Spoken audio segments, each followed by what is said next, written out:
Well, today we had a session here where we talked about nature-based solutions. That means how can nature help heal the planet? And we were very, very privileged to have Madame Sigdalina Royal here, Minister of Ecology, the Minister from the Philippines, sign an agreement that will underlie the imperative of using nature for conservation.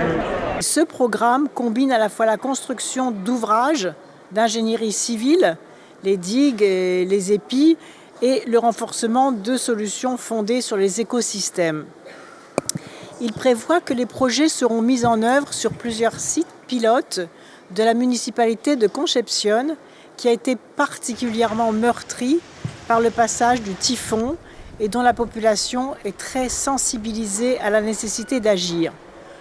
Plusieurs actions de réhabilitation de mangroves ont d'ailleurs déjà été mises en place et il s'agit, avec ce programme innovant, à la fois d'apporter des réponses concrètes à un territoire et de réaliser une démonstration en vraie grandeur qui a vocation à être ensuite étendue à d'autres territoires, d'autres littoraux, en particulier aux territoires insulaires et à toutes les échelles, qu'elles soient locales, régionales, nationales et internationales. Avec Madame le ministre, nous avons pu l'autre jour, par 2 fois, défendre les océans et porter la voix des océans et faire que les océans soient pris en compte. Nous avons pu participer à beaucoup de forums dédiés aux océans au cours de cette COP21 et je pense qu'on a pu faire avancer cela puisque les océans sont maintenant pris en compte dans une dernière version du texte définitif de l'accord.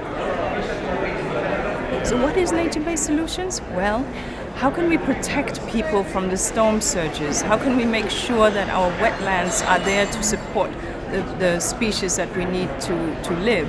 How can we use the forests for food and for fuel? These are the kind of things, often when we talk about storms, we build with concrete. But nature is a much better protector.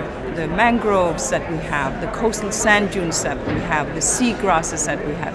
And at the same time, when we invest in nature's infrastructure, we are also investing in biodiversity, we are also investing in food production, we are also investing in poverty reduction, and we are investing in resilience. Toutes ces solutions de reconstruction de la nature en prenant en considération les nouveaux risques naturels sont des solutions d'ingénierie qu'il faut absolument développer parce que sinon le réflexe c'est de construire des digues et on sait qu'un jour ou l'autre de toute façon ces digues vont s'écrouler. Donc on ne va pas continuer à construire des digues de plus en plus élevées et on voit bien qu'il faut articuler et combiner à la fois les solutions d'ingénierie lourde, mais en même temps les solutions d'ingénierie liées au savoir-faire et à l'ingéniosité de la nature que l'on a souvent trop oublié et qu'il faut à la fois redécouvrir et adapter également aux épreuves nouvelles que nous font subir les phénomènes de dérèglement climatique.